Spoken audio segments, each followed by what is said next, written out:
আসসালামু আলাইকুম ওয়া রাহমাতুল্লাহ। একজন কমেন্ট করেছেন আওয়াবিনের নামাজ সম্পর্কে আলোচনা করার জন্য। দর্শক, আওয়াবিনের নামাজ সম্পর্কে অনেকে জানেন, অনেকে জানেন না, আবার অনেকে নামও শোনেননি। তাই প্রিয় দর্শক, আজকের ভিডিওতে আমি আপনাদেরকে জানাবো আওয়াবিনের নামাজ কি, পড়ার নিয়ম, নামাজের নিয়ত এবং কি ফজিলত আপনি পাবেন এই নামাজে এই সম্পর্কে। তাই আপনাদের কাছে আমার একটি অনুরোধ, ধৈর্য সহকারে ভিডিওটি শেষ পর্যন্ত দেখুন, তাহলে আপনি আমলটি সম্পর্কে বুঝতে পারবেন। তাহলে চলুন মূল ভিডিও শুরু করা যাক। তো প্রথমে আমরা জেনে নেই আওয়াবিনের নামাজ কি। প্রিয় দর্শক, মহান আল্লাহ তাআলা মানুষ ও জিন জাতিকে সৃষ্টি করেছেন তার ইবাদত বন্দিগি করার জন্য। পবিত্র কোরআনে মহান আল্লাহ তাআলা ৮২ বার নামাজের কথা উল্লেখ করেছেন। অন্য কোনো বিষয় নিয়ে এতবার বলা হয়নি। একজন মুমিন ব্যক্তির জন্য নামাজের গুরুত্ব অপরিসীম। সকল সুস্থ সবল নরনারীর উপর নামাজ আদায় করা ফরজ। একজনের পরিবর্তে অন্যজন নামাজ আদায় করা যাবে না। বিনা কারণে নামাজ কাজা করলে গুনাহ হয়। নামাজকে বেহেশতের চাবিকাঠি বলা হয়। ৫ ওয়াক্ত ফরজ, ওয়াজিব ও সুন্নত নামাজের বাইরেও কিছু নফল নামাজ রয়েছে। ফরজ আদায়ের পর যারা নফল আদায় করে তাদের প্রতি রয়েছে আল্লাহর বিশেষ রহমত। ৫ ওয়াক্ত নামাজ ব্যতীত আরও অনেক নফল নামাজ রয়েছে, যার ফজিলত অনেক। তার মধ্যে একটি নফল নামাজ হল আওয়াবিনের নামাজ। আরবি আওয়াব শব্দের অর্থ এমন ব্যক্তি যে বারবার আল্লাহকে স্মরণ করে, আল্লাহর দিকে ফেরে বা তওবা করে। আওয়াবের বহুবচন আওয়াবিন। সালাতুল আওয়াবিন এর অর্থ আল্লাহকে অধিক স্মরণকারীদের নামাজ। আওয়াবিন নামাজ কমপক্ষে ৬ রাকাত এবং সর্বাপেক্ষা ২০ রাকাত। ৬ রাকাত পড়ার সুযোগ না হলে মাগরিবের ২ রাকাত সুন্নত মিলিয়ে ৬ রাকাত পড়ারও অবকাশ রয়েছে। প্রিয় নবী সাল্লাল্লাহু আলাইহি ওয়াসাল্লাম কখনো ৬ রাকাত, কখনো ৪ রাকাত, কখনো ১২ রাকাত, আবার কখনো ২০ রাকাত পড়তেন। তিরমিজি শরীফের হাদিস। দর্শক, এখন আপনি বলতে পারেন যে এই সালাতুল আওয়াবিনের নামাজ পড়ার সময় কখন? এর উত্তর হলো, সালাতুল আওয়াবিনের নামাজ মাগরিবের নামাজের পর থেকে এশার নামাজের আগ পর্যন্ত পড়া যায়। এটাই আওয়াবিনের নামাজের সময়। এখন প্রশ্ন হলো, সালাতুল আওয়াবিনের নামাজ কত রাকাত? আওয়াবিনের নামাজ পড়ার সময় হলো মাগরিব থেকে এশার আগ পর্যন্ত।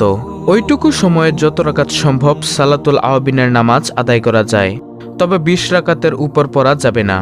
২ রাকাত থেকে ২০ রাকাত পর্যন্ত পড়া যায়, তবে উত্তম হচ্ছে কমপক্ষে ৬ রাকাত পড়া। দর্শক, এখন আমি আপনাদেরকে জানাবো আওয়াবিন নামাজের নিয়ত কি। আওয়াবিন নামাজের নিয়ত হলো, নাওয়াইতু আন উসাল্লিয়া লিল্লাহি তাআলা রাকাআতাই সালাতুল আওয়াবিন সুন্নাতু রাসূলিল্লাহি তাআলা মুতাওয়াজ্জিহান ইলা জিহাতিল কাবাতিশ শরীফাতি আল্লাহু আকবার। এটা হলো সালাতুল আওয়াবিন নামাজের নিয়ত। নিয়তের পর এখন অবশ্যই জানতে হয় নামাজের নিয়ম। সালাতুল আওয়াবিন নামাজের নিয়ম হলো ২ রাকাত করে আওয়াবিনের নামাজ আদায় করা যায়। যে কোনো সূরা দ্বারা এই নামাজ পড়া যায়। উভয় রাকাতেই সূরা ফাতিহার পর অন্য সূরা মিলাতে হবে এবং আখেরি বৈঠকে তাশাহুদ বা আত্তাহিয়াতু, দুরূদ শরীফ ও দোয়ামা সূরা পড়ে সালাম ফিরাতে হবে।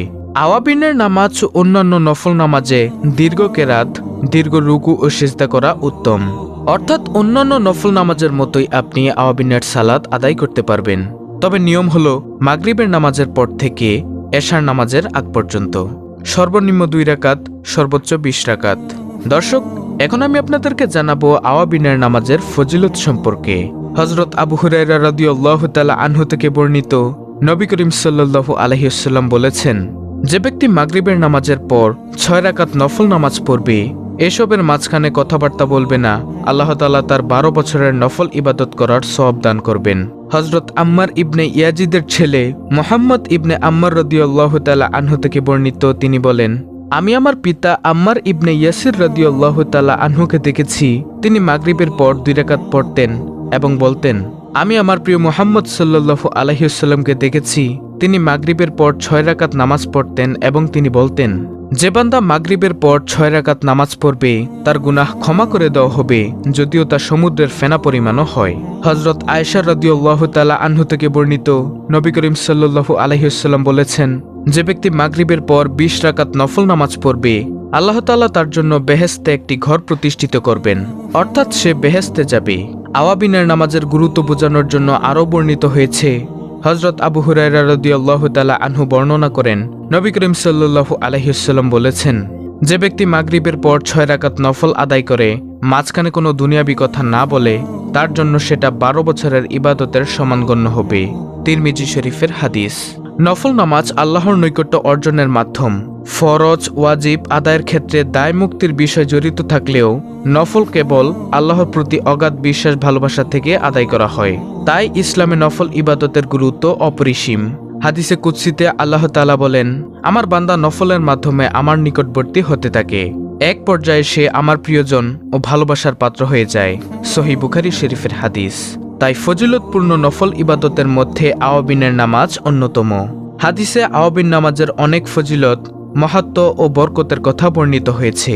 যত গুনাহই থাকুক না কেন এই নামাজের মাধ্যমে ক্ষমা করা হবে। অন্য হাদিসে আওয়াবিনকে জান্নাতে উঁচু মর্যাদা লাভের কারণ বলা হয়েছে। ইরশাদ হয়েছে, যে ব্যক্তি মাগরিবের নামাজের পর এই নামাজ পড়বে অর্থাৎ আওয়াবিনের নামাজ পড়বে তার মর্যাদা জান্নাতের উঁচু স্থানে হবে। 12 বছরের ইবাদতের সমান সওয়াবের সুসংবাদ দেওয়া হয়েছে আওয়াবিনের নামাজে। নিয়মিত আওয়াবিন নামাজ পড়লে বেহেশতে সুরম্য অট্টালিকা বানানো হবে। হযরত আবু হুরায়রা রাদিয়াল্লাহু তাআলা আনহু থেকে বর্ণিত, রাসূলুল্লাহ সাল্লাল্লাহু আলাইহি ওয়াসাল্লাম বলেছেন, কিয়ামতের দিন বান্দার নিকট থেকে তার আমলসমূহের মধ্যে যে আমলের হিসাব সর্বপ্রথম নেওয়া হবে তা হলো নামাজ। নামাজ ঠিক হলে সে পরিত্রাণ ও সফলতা লাভ করবে, আর নামাজ ঠিক না হলে ধ্বংস ও ক্ষতিগ্রস্ত হবে। সুতরাং প্রিয় দর্শক, হিসাবের সময় অর্থাৎ কিয়ামতের সময় ফরজ নামাজের কোনো কমতি দেখা গেলে আল্লাহ তাআলা ফেরেশতাদেরকে উদ্দেশ্য করে বলবেন, দেখো আমার বান্দার কোনো নফল নামাজ আছে কিনা। অতএব তার নফল নামাজ দ্বারা ফরজ নামাজের ঘাটতি পূরণ করা হবে। অতঃপর আরও সকল আমলের হিসাব অনুরূপ গ্রহণ করা হবে। আল্লাহু আকবার। সুতরাং প্রিয় দর্শক, আমাদের উচিত মাগরিবের নামাজের পর থেকে এশার নামাজের আগ পর্যন্ত এই আওয়াবিনের সালাত সহিহ শুদ্ধভাবে আদায় করা। তো এই ছিল আজকের ভিডিও, অত্যন্ত গুরুত্বপূর্ণ একটি ভিডিও। ভিডিওটি ভালো লাগলে অবশ্যই চ্যানেলটিকে সাবস্ক্রাইব করে বেল বাটন অল বাজিয়ে দিবেন। ভিডিওটিতে একটি লাইক দিবেন এবং কমেন্টে আমিন লিখবেন এবং অন্য মুসলিম ভাই বোনদের কাছে ভিডিওটি শেয়ার করে দিবেন যেন তারাও দেখে শিখে এই আমলটি করতে পারে, এই আওয়াবিনের সালাত সহিহ শুদ্ধভাবে আদায় করতে পারে। আল্লাহ রাব্বুল আলামিন আমাদের সকলকে এই আওয়াবিনের সালাত আদায় করার তৌফিক দান করুন। আমিন।